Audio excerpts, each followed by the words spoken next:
Salut à tous, c'est Sully Perfecten, j'espère que vous allez bien. On se retrouve pour le débrief complet d'Elimination Chamber qui a eu lieu dimanche dernier. On va essayer d'aller au plus vite dans le vif du sujet et on commence directement par l'opener. Un match qui voyait s'affronter le club, Gallows et Anderson, face au Mistourage, Bo Dallas et Curtis Axel. Un match qui a pratiquement duré 10 minutes, un tout petit peu moins, qui ne fut pas extraordinaire, on s'en serait douté, mais pas mauvais non plus, il faut le dire, avec un mistourage qui n'a pas été ridicule, loin s'en faut, et qui a eu quelques moments forts, mais au final, Gallows a eu le tag final, et a mis Bo Dallas hors d'état de nuire en lui portant un big boot qu'il a projeté à l'extérieur, et s'est alors occupé de Curtis Axel en compagnie de Karl Anderson pour le Magic Killer de la victoire. Victoire donc sans surprise, sans la moindre surprise du club qui était sur un début de push. Et d'ailleurs, après le match, on a eu droit à une réaction du Revival en coulisses qui ne semblait pas impressionné par cette victoire et dont la feud avec le club n'a donc pas l'air d'être terminée. Donc probablement que l'équipe qui sortira de cette feud victorieuse, on va dire, aura droit à un match de championnat très prochainement, ou peut-être même les deux équipes en même temps dans un triple threat match par exemple. En ce qui concerne la notation du match, un petit 5 sur 10, un match de kick-off très classique, rien d'autre à dire de plus, c'était vraiment un match on va dire qu'on aurait pu voir dans Raw et même dans Main Event, donc c'est dire. On va passer tout de suite à la carte principale, et on attaquait par ce que je voulais justement, ça me paraissait logique, c'est l'Elimination Chamber féminin. Effectivement, quand on a une carte qui est assez légère, et qu'on a deux gros combats qui sont quand même partis pour être très longs, il vaut mieux commencer et finir par ces deux matchs, à la manière du Hell in a Cell qui avait eu lieu l'année dernière.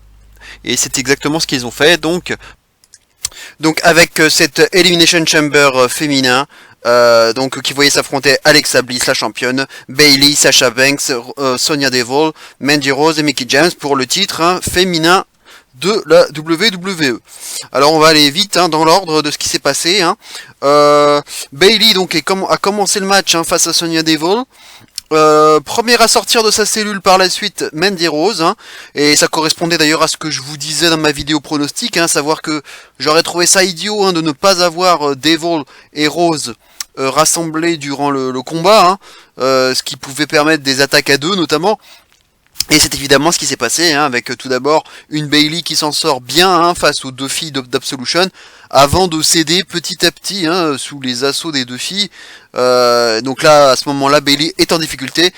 À ce moment-là, on se doute de quelle fille va arriver par la suite, et c'était bien entendu Sasha Banks, ce qui permettait d'égaliser les forces et d'avoir un 2 contre 2 très attendu, deux pour voir quelle serait l'attitude de Sasha Banks vis-à-vis de Bayley, puisqu'on a vu que c'était très tendu, que ça se tendait de plus en plus entre les deux amis.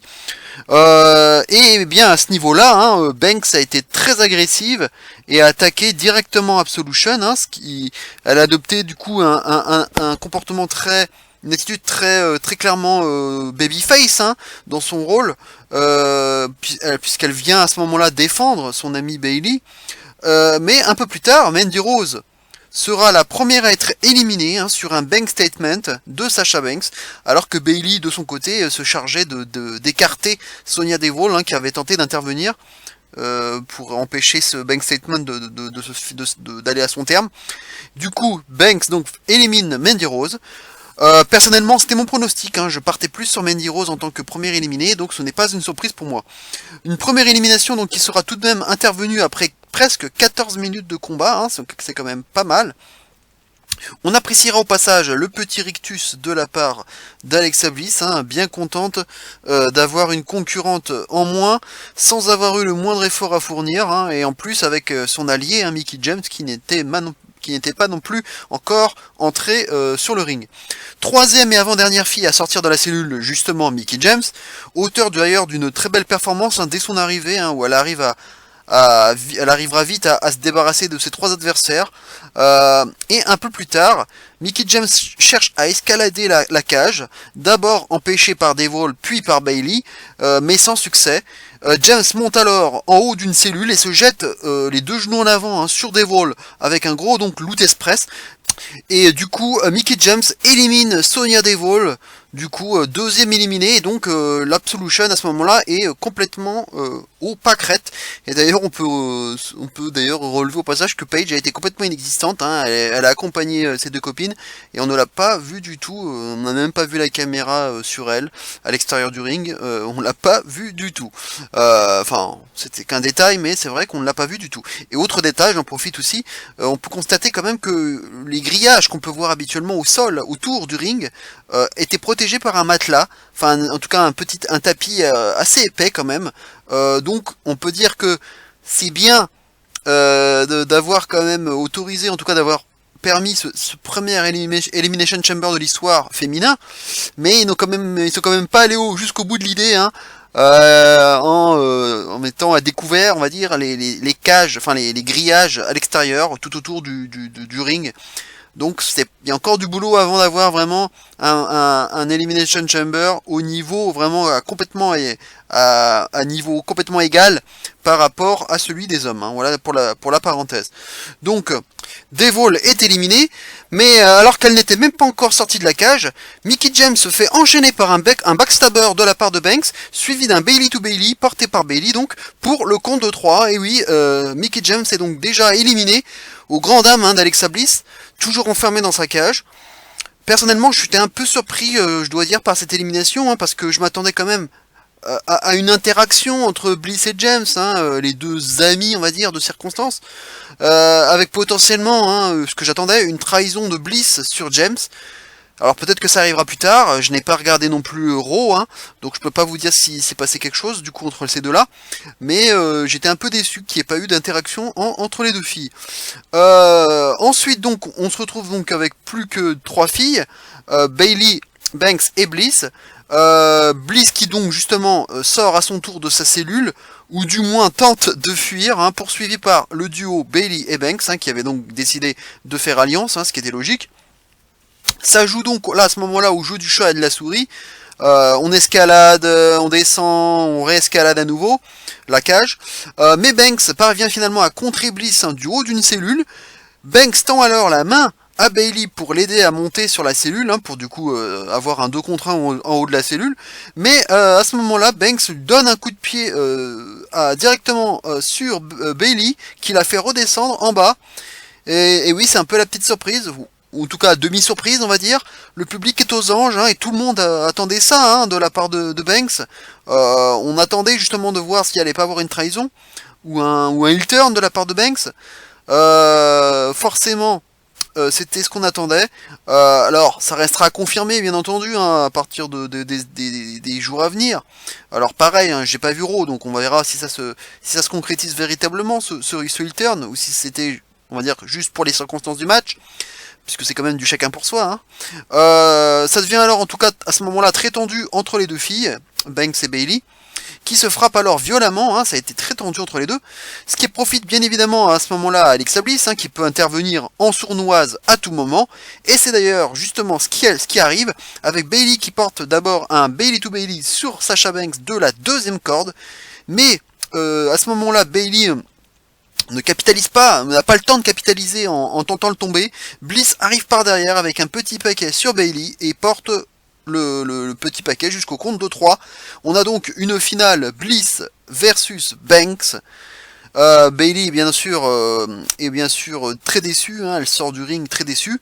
On a donc Alexa Bliss qui monte sur une cellule et qui porte un superbe Twisted Bliss sur Banks, mais Banks réagit directement avec un bank statement pour la surprendre, mais Bliss tient bon et n'abandonne pas. Sasha Banks a alors à son tour l'idée de monter sur une cellule, hein, puisque ça a porté ses fruits jusqu'à maintenant avec les catcheuses précédentes, mais ça lui a coûté finalement la défaite, hein, puisque Bliss arrivera à la contrer en lui frappant la tête contre la cellule et en lui portant son DDT, hein, de la troisième corde pour le compte de 3. Et oui, victoire d'Alexa Bliss, donc, qui conserve sans surprise son titre dans un match, hein, de pratiquement 30 minutes, hein, 29 minutes 35 exactement, ce qui est quand même pas mal du tout comme durée. Et donc je vous l'avais dit, hein, Bliss était la favorite, je ne voyais personne pour lui prendre son titre. je la voyais au moins conservée jusqu'à WrestleMania, et ça va être donc chose faite, sauf surprise. Donc Alexa Bliss va défendre son titre a priori à WrestleMania. On a vu ensuite une Sasha Banks dépitée à l'extérieur du ring, hein, vraiment très déçue. Prostré. On a une petite promo aussi d'Alexa Bliss, hein, qui a commencé d'ailleurs, j'étais un peu surpris par une promo très babyface, très, on va dire, très en faveur du public, enfin très, voilà, très reconnaissante envers le public, etc. Et puis bon, finalement, elle a vite repris son rôle de heel, et en disant ouais, mais vous avez pas, assouvi vos rêves, moi je les ai assouvis, et en concluant par, en fait, il n'y a qu'une seule vraie déesse à la WWE, et elle soulève la ceinture. Voilà comment se termine la promo. Voilà, en ce qui concerne l'évaluation du match, je vais être plutôt positif, je vais quand même donner un bon petit 7 sur 10, ce qui est quand même une très bonne note pour un premier Elimination Chamber féminin de l'histoire. Bien sûr, tout n'a pas été parfait, mais je l'ai trouvé globalement propre, je n'ai pas vu énormément de botch, ou alors en tout cas au premier coup d'œil, hein. Je pourrais le revoir, peut-être qu'il y aura peut-être probablement d'autres petits défauts que je pourrais retrouver, mais en tout cas à première vue, moi je l'ai trouvé plutôt propre. Après, je trouve qu'il était pas très abouti. Pas très abouti, on va dire.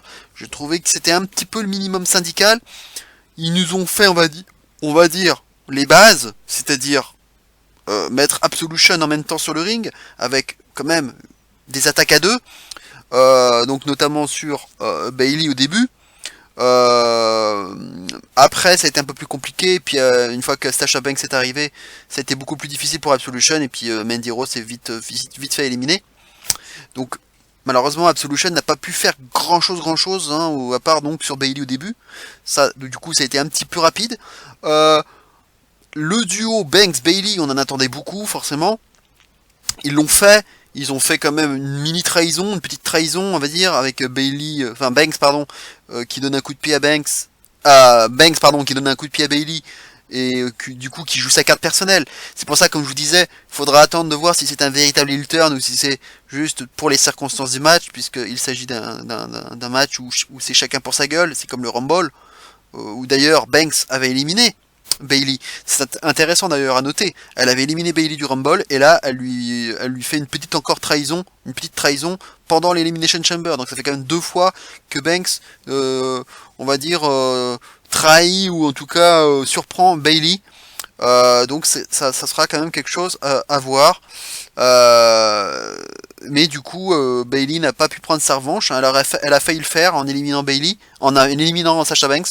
Mais c'est Bliss qui a finalement profité en sournoise, en heel, finalement de la brouille entre les deux pour justement tirer son épingle du jeu et éliminer Bayley dans un premier temps. Puis Banks, grâce à sa ruse, en profitant d'une petite maladresse, ou en tout cas une attention de la part de Banks, qui a voulu monter sur une cellule, et puis coup de tête sur la cellule, et puis ce très beau DDT de la 3ème corde.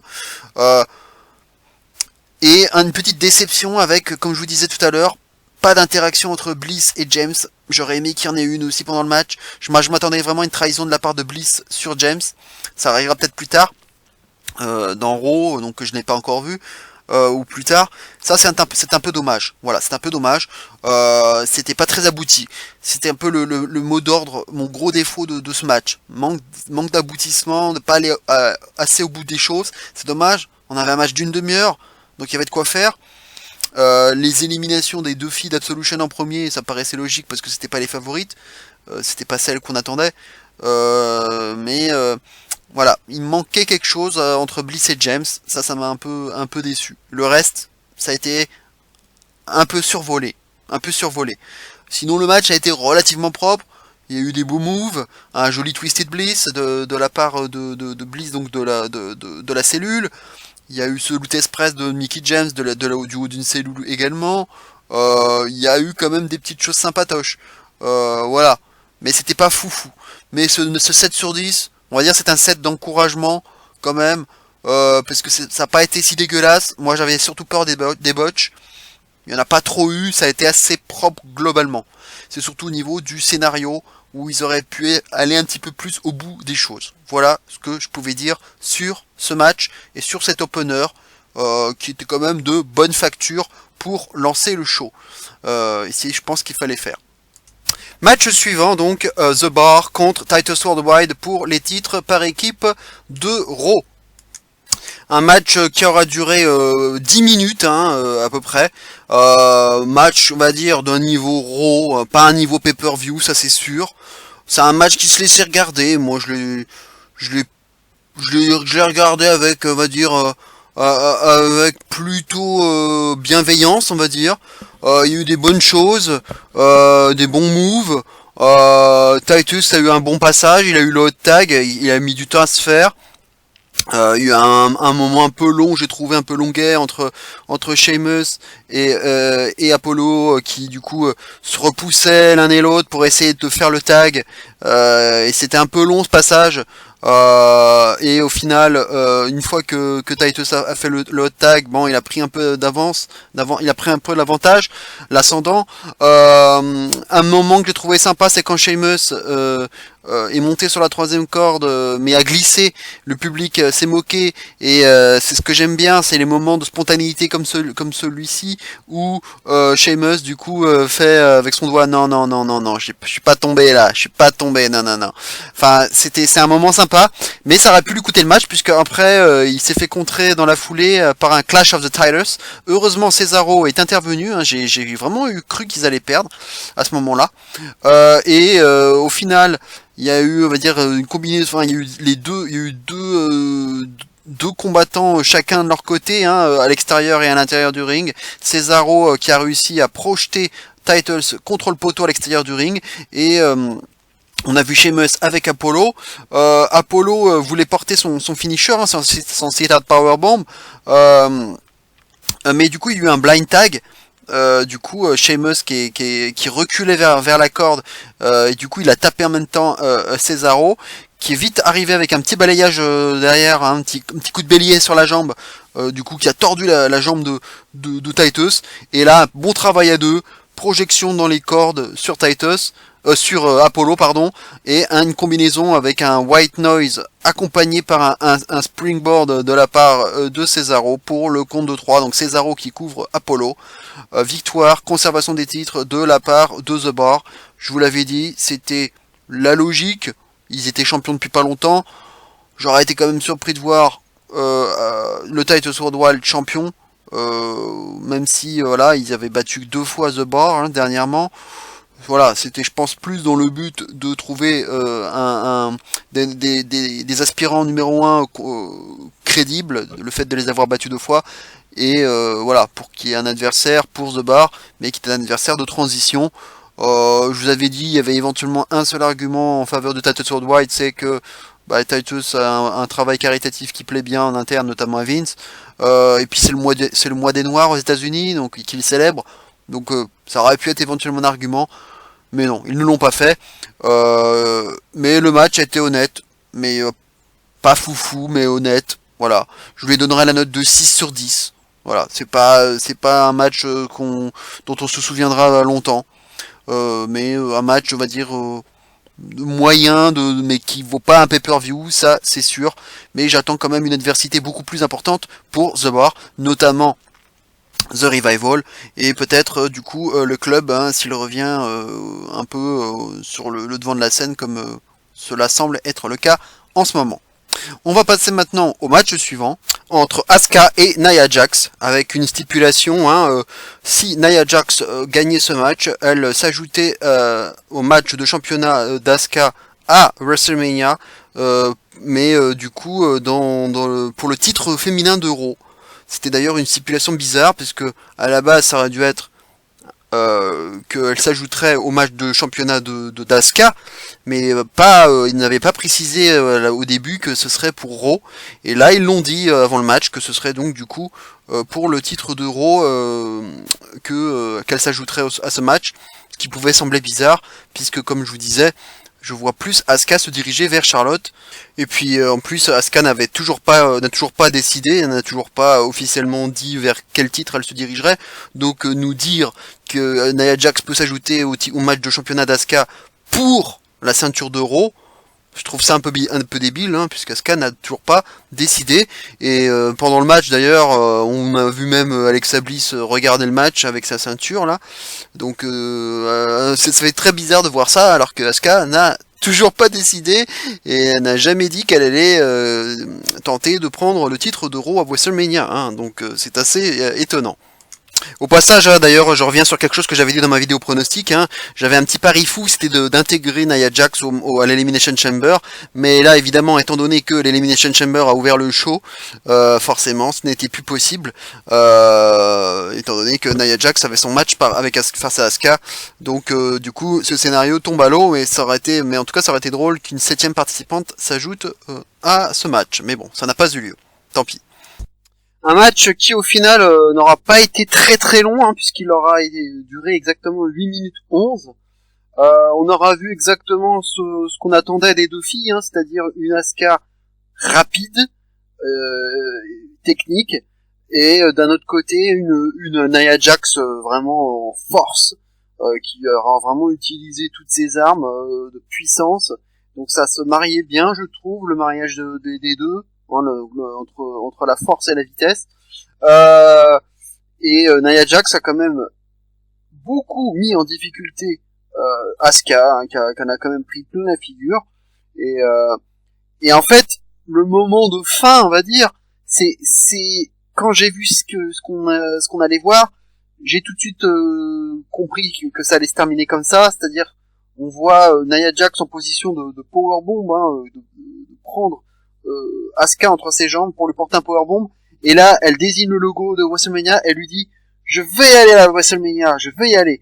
Et quand j'ai vu ça, je me suis dit bon, c'est terminé, elle va se faire surprendre. Et c'est exactement ce qui s'est passé avec une Asuka du coup qu'on a profité pendant qu'elle se faisait prendre un powerbomb par un ciseau de tête, et en prenant en bloquant les jambes de Nia Jax, elle arrive à la surprendre et s'impose donc en 8 minutes 11 comme je vous disais.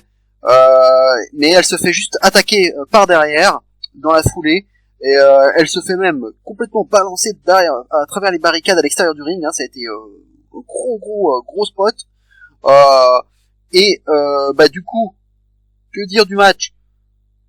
Je l'ai trouvé pas trop mal, il a été court, c'est vrai, mais on a quand même vu des bonnes choses. On a vu, donc comme je vous disais, de la force, de la vitesse, des tentatives de leg drop qui ont tout avorté d'ailleurs. Les leg drops de Nia Jax n'ont jamais réussi, même en somersault leg drop, ça a esquivé aussi. Le leg drop simple, évité aussi.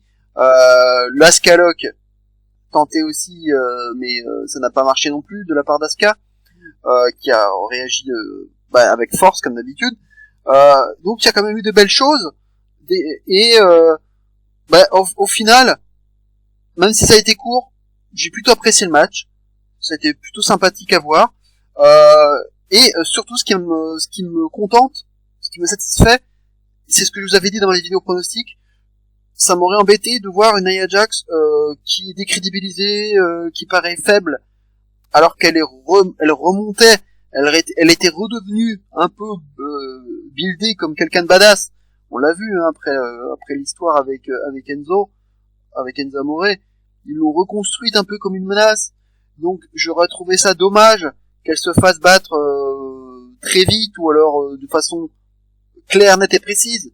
Là, elle s'est fait surprendre, mais en plus, durant le match, elle a quand même dominé une bonne partie du match, elle a été dominatrice, et en plus, elle termine le match, enfin l'après-match, elle détruit Asuka. Donc au final, je suis très content, on va dire, du traitement de Nia Jax, hein, parce qu'il fallait qu'elle perde de toute façon. Ils n'ont pas fait d'erreur d'arbitrage, ils n'ont pas fait on va dire, d'abandon, que l'arbitre la fasse abandonner sans qu'elle n'ait abandonné. Ils auraient pu faire quelque chose comme ça. Finalement, ils ont vraiment joué sur le victoire clean, mais au vu du match et au vu de l'après-match, je suis content de ce qu'ils ont fait. Ça a permis du coup à Nia Jax de ne pas être décrédibilisée, et c'était, je pense, l'essentiel. Donc c'était très bien comme ça. La note, un 6,5 sur 10. Hein. Et alors pour l'instant on nous build encore hein, le Asuka qui affronterait Bliss à WrestleMania, sauf qu'elle n'a toujours pas donné son avis, comme je vous l'avais dit. Donc Bliss, elle continue dans la promo en disant No one is ready for Alexa, mais je pense que plus on nous vend ce match à WrestleMania, et moins il y a de chances qu'il ait lieu. Moi je pense que ça va se passer comme ça. Et puis Alexa, c'est quand même la fille qui passe entre les gouttes à chaque fois. Hein. C'est la fille un peu coward, et en plus qui passe toujours à travers les gouttes. Hein. Et du coup je pense qu'elle va encore éviter Asuka. Par contre, à mon avis, Nia Jax, elle va passer par là. Elle va passer par là. Je serais pas étonné de la voir affronter Alexa à WrestleMania avec pourquoi pas Bliss et Bayley qui s'ajouteraient à l'équation. Donc un 6,5 sur 10 pour un match court, mais avec des choses quand même assez intéressantes qui du coup ont fait que j'ai quand même globalement plutôt apprécié le match. On va passer maintenant à la suite.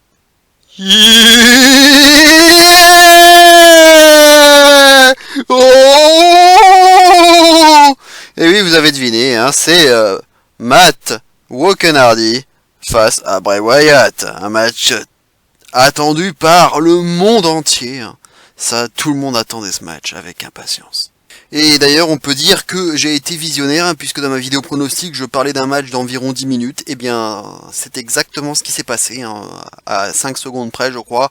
9,54, 9,55. On était bien pile dans les 10 minutes. Le match était vraiment absolument typique d'Euro. Rien de spécial. Si ce n'est le début...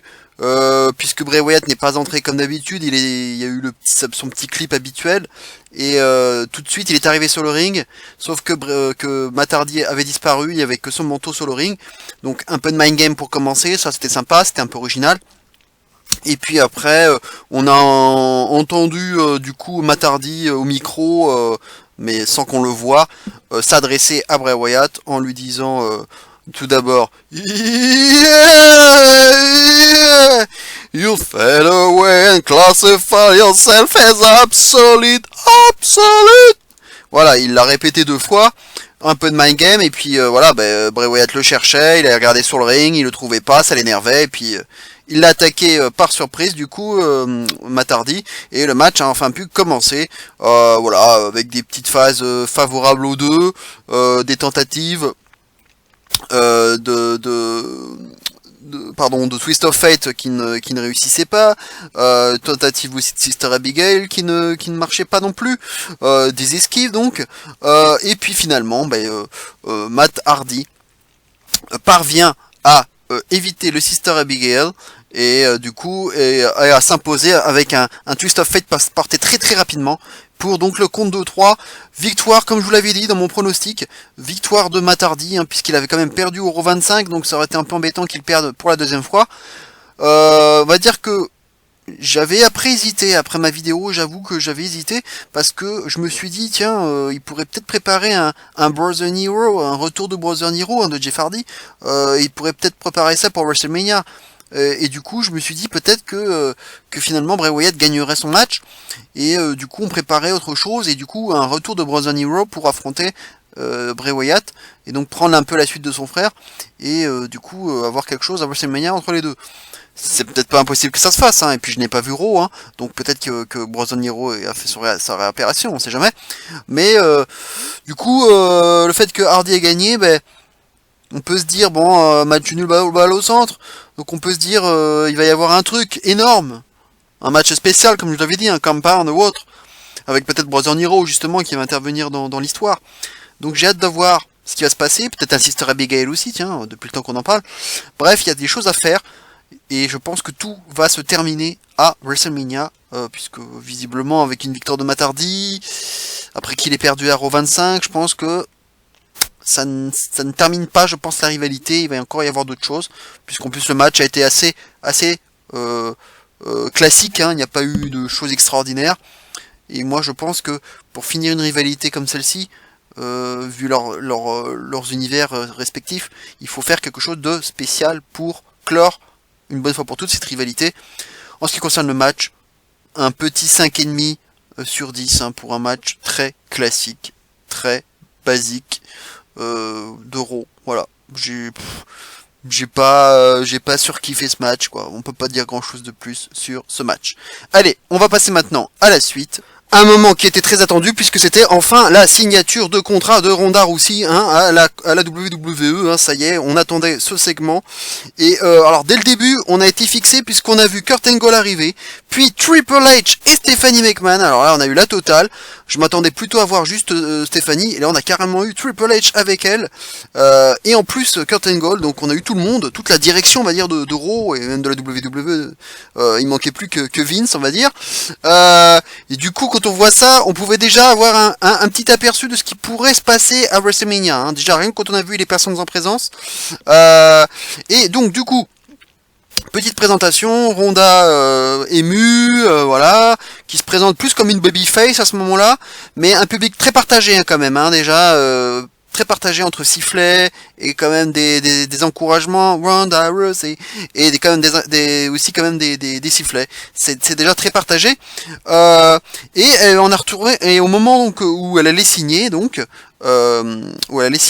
son contrat, Kurt Angle était en train de bavarder avec Triple H et du coup Ronda dit t'as quelque chose à dire Kurt, quelque chose à ajouter?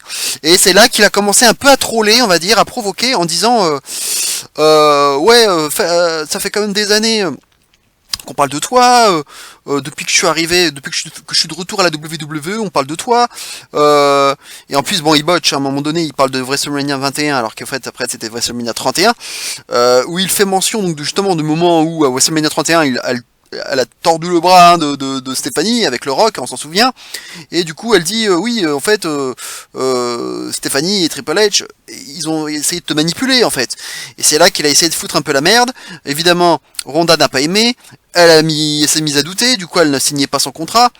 Triple H du coup est un peu gêné, il dit à Ronda non mais n'écoute pas Kurt, là il avait la grippe, il est pas bien, voilà, et il va aller se soigner, voilà, et puis du coup il repart avec Kurt Angle, et du coup il laisse Stephanie et Ronda sur le ring, et puis au dernier moment Kurt revient et dit il dit à Steph ouais en fait est-ce que tu l'as dit à Ronda ce que tu m'as dit au bureau en disant que c'était une has-been. Voilà, donc évidemment ça a foutu le bordel. Ronda a commencé à s'approcher de Steph, Stéphanie évidemment a reculé, Triple H revient sur le ring, il se met entre les deux. Du coup, Triple H raccompagne Stephanie à l'extérieur du ring, et du coup, pendant qu'il tourne le dos à Ronda du coup attend Triple H, et du coup il lui porte une sorte de belly to belly, enfin directement sur la table, qui s'écroule complètement. Donc elle met quand même Triple H à travers une table. Stéphanie évidemment elle n'apprécie pas, elle revient sur le ring, du coup ça devient tendu entre les deux, du coup. Et elle enchaîne carrément avec une grosse baffe sur Ronda. Évidemment, fallait surtout pas faire ça. Et du coup, évidemment, ça vénère Ronda. Stéphanie, elle, comme une lâche, est vite sortie du ring. Et Ronda a finalement récupéré le contrat et a finalement signé le contrat pour le balancer sur Triple H qui était encore à terre, avec la table qui était écroulée. Et du coup, elle partit comme ça. Donc, forcément, le voilà le 2 contre 2, voilà le partenaire. Le partenaire tout trouvé pour Ronda. C'était l'un des hommes qui était cité, c'est Kurt Angle. Maintenant, on se dirigerait davantage maintenant sur un Kurt Angle Ronda contre Triple H Stephanie à WrestleMania. Là, ça semble quand même couler de source. Une petite précision d'ailleurs en début de segment où Triple H a dit à Ronda qu'elle, en signant son contrat, elle aurait un match à WrestleMania, pas un match de championnat, mais un match à WrestleMania quand même. Hein. Et Ronda d'ailleurs a dit que un titre, de toute façon un match de championnat, je comprends, je peux pas l'avoir tout de suite, il faut le mériter. Donc à ce moment-là, elle est quand même plutôt face et pas en train de brûler les étapes, ce qu'on aurait pu penser hein, quand elle a pointé le logo de WrestleMania en allant voir Asuka notamment à la fin du Rumble. Voilà, en tout cas, bon, le segment c'était un peu trop, enfin pas très bien joué, un peu trop exagéré dans le vaudeville, voilà, à la fin, oh Triple H, qui est mal, voilà, qui se relève, mais qu'est-ce qui s'est passé, qu'est-ce qui m'arrive? Bon, voilà, c'était un peu exagéré ce segment, voilà. En tout cas, ça plante le décor, ça permet de voir, d'en savoir un peu plus sur l'avenir de Ronda à WrestleMania, et je pense que ce sera donc bien un 2 contre 2 mixte, et que ce sera très probablement Kurt Angle, son partenaire. Là, maintenant, ça semble clair. Allez, maintenant, on va passer au main event, le gros match, l'Elimination Chamber masculin. Hein, bien sûr, le match que tout le monde attend, avec, bien entendu, le Miz, Seth Rollins, Roman Reigns, John Cena, Braun Strowman, Elias et Finn Balor. Alors ça a commencé avec Elias, qui était sûr d'entrer en dernier durant le combat, on le savait déjà, avec un petit concert avant de commencer, on aurait pu s'en douter, et c'est toujours bien d'ailleurs pour chauffer la foule, d'autant plus qu'Elias sait très bien le faire depuis qu'il est dans le main roster.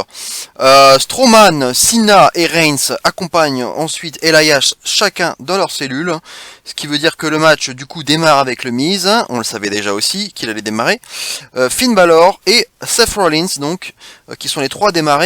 Ce qui correspond parfaitement d'ailleurs au trio que j'avais envisagé, sinon j'aurais peut-être mis Cena à la place de Balor ou Rollins, mais sinon ce sont exactement les trois que j'avais envisagé pour démarrer le match.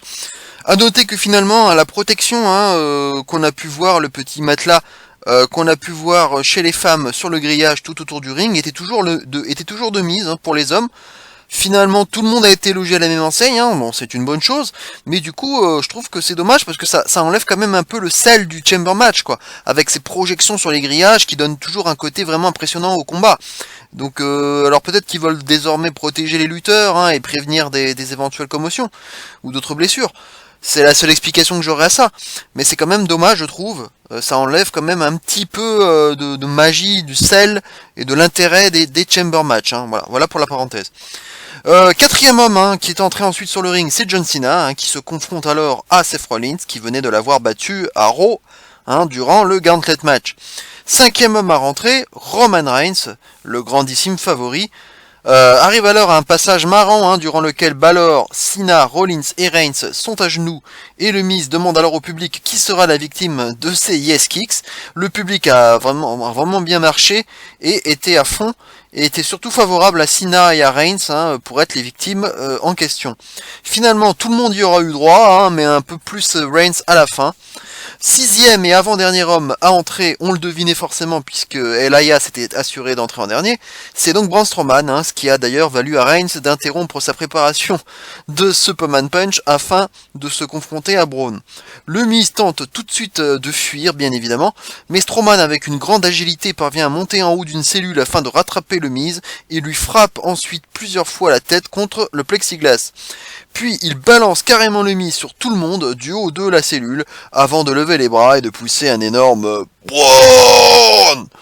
Braun est alors hyper dominateur, tout le monde est à terre et Braun s'amuse à donner des coups de massue sur la poitrine du Miz et de Reigns avant de projeter Rollins par-dessus la troisième corde et d'enchaîner avec un running power slam sur le Miz pour le compte de 3.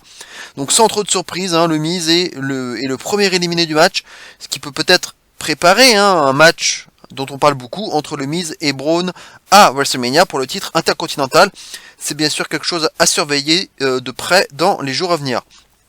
Une première élimination qui aura tout de même mis 20 minutes à se faire, ça aurait été long. C'est alors qu'Elias arrive sur le ring en qualité de dernier participant, ou du moins prend son temps puisqu'il reste enfermé dans sa cellule face à un Braun qui se fait alors attaquer par les 4 autres lutteurs encore en course. Il tente carrément même un quadruple powerbomb sur Braun, donc encore plus que le Shield, suivi d'un quadruple tombé, mais malgré tout Braun arrive à se dégager avec force, incroyable.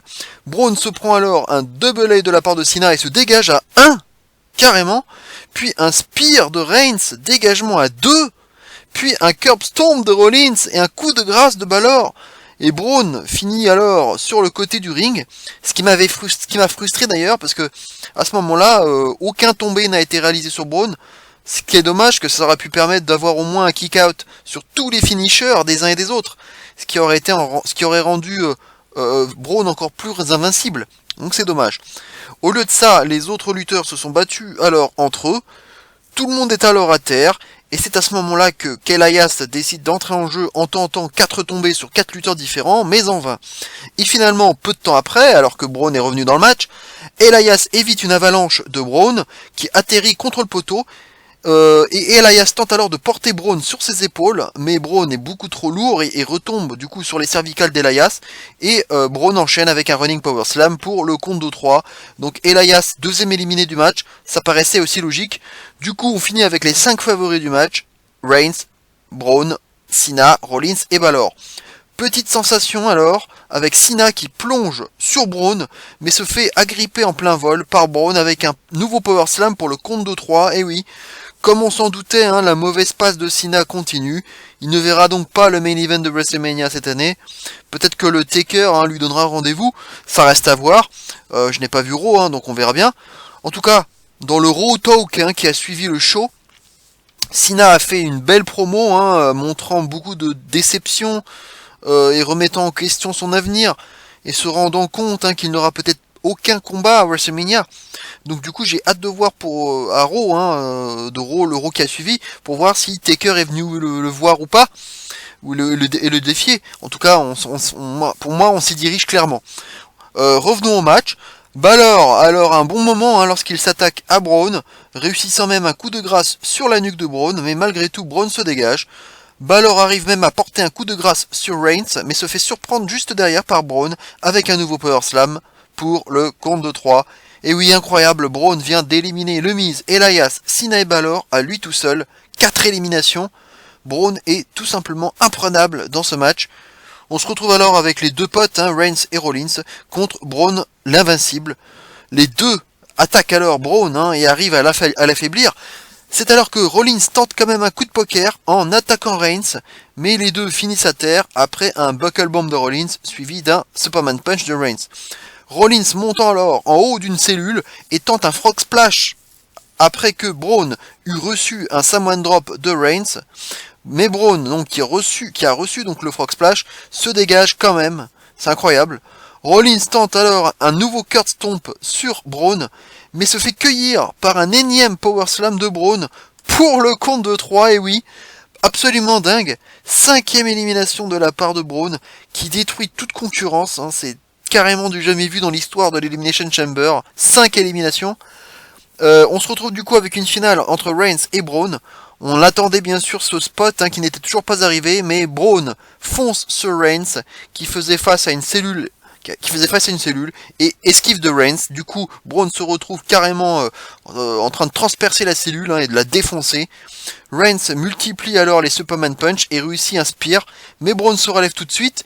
Du coup, Reigns enchaîne avec un deuxième spear, et cette fois-ci, c'est le compte de 3. Et oui, Reigns l'a fait. Victoire de Roman Reigns qui s'en va donc affronter Lesnar à WrestleMania. Tout le monde le savait, et cela s'est finalement réalisé. Absolument aucune surprise pour quelque chose qu'on savait depuis pratiquement un an. Tout le monde le savait. À noter d'ailleurs que Braun au passage a quand même porté 2 power slam à Reigns après le match, avant d'envoyer valdinguer Reigns dans une cellule.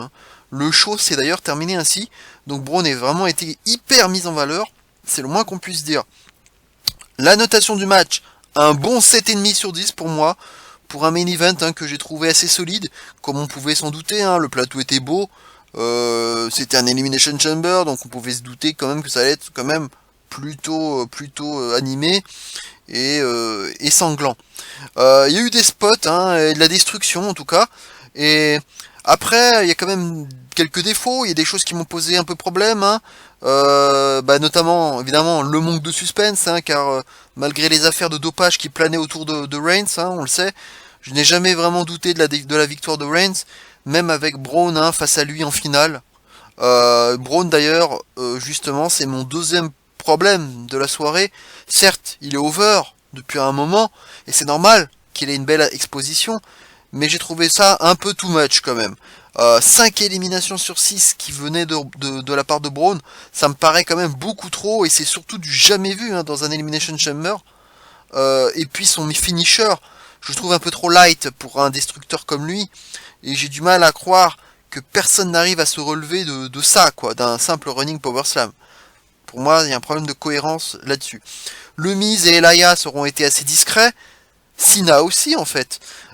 Et finalement, Balor et Rollins ont été un petit peu plus à leur aise.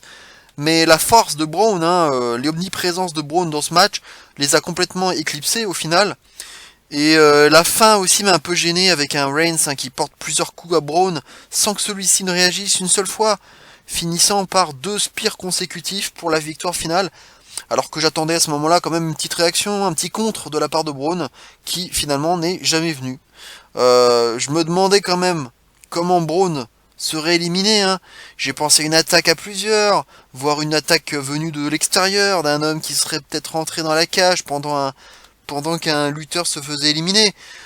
J'ai peut-être pensé à Bobby Lashley, parce qu'on a appris que un peu avant le show qu'il était dans les parages, qu'il avait peut-être signé à la WWE, donc peut-être une attaque de Lashley, qui aurait peut-être pu du coup lancer un match à WrestleMania entre les deux, peut-être. Finalement, c'est seul Reigns aura suffi pour vaincre Strowman, ce qui a été probablement fait, je pense, dans le but de rendre Reigns fort avant d'affronter Lesnar à WrestleMania. Concernant les autres lutteurs, le Miz contre Strowman, c'est une possibilité importante aussi, surtout que c'est plutôt Angle, qu'on a pu voir, qui risque d'être le partenaire de Ronda à WrestleMania. Pour Cena, je reste donc sur le Taker. Reste Balor et Rollins, que je verrais bien s'affronter pour être, par exemple, number one contender au titre universel, voire pour le titre intercontinental, ou carrément peut-être en tag team, pourquoi pas. Même si je pense que, au vu de l'ambition actuelle de Rollins, la façon dont Rollins est vraiment booké fort actuellement, Balor aussi d'ailleurs, je suis pas vraiment sûr que Rollins ait envie de reformer une tag team avec quelqu'un, même après le retour de Jordan ou d'Ambrose. Je pense que là on va revoir plutôt un Rollins en solo, et comme on parle en plus beaucoup dans les rumeurs d'un Rollins peut-être une fois que Reigns sera champion, après WrestleMania, ça me paraît donc logique, ça me paraît très logique que Rollins, du coup peut-être affronte Balor dans un number one contender match. Voilà, et concernant la notation finale du pay-per-view, donc un 7 sur 10 pour ma part. Les matchs n'ont pas forcément été excellents, mais aucun n'a été véritablement médiocre. Le Bar contre Titus Worldwide et le Wyatt Hardy, qui étaient les deux matchs les plus faibles de la soirée, étaient donc d'un niveau raw, mais sans être mauvais non plus.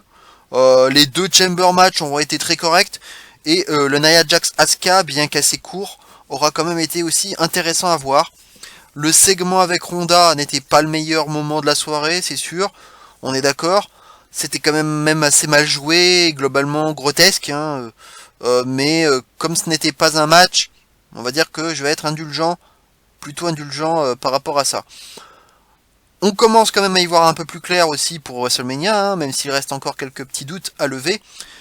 Dans sa globalité, ce fut quand même un meilleur pay-per-view, je trouve, que le Royal Rumble, qui a pâti surtout de 4 matchs bâclés, les 2 matchs tag team et les 2 matchs de championnat,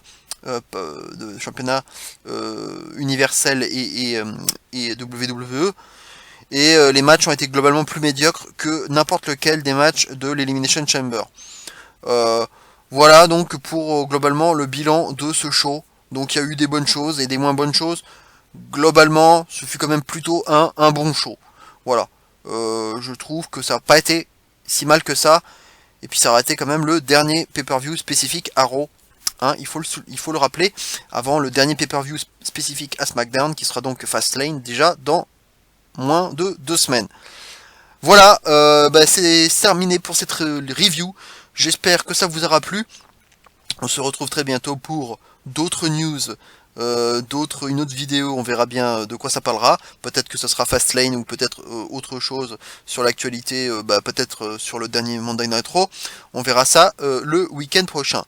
En tout cas, passez une très bonne semaine. Bon pay-per-view pour ceux qui ne l'ont pas encore vu.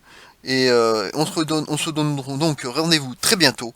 Et d'ici là, bien entendu, n'oubliez surtout pas, vive le catch. Ciao à tous.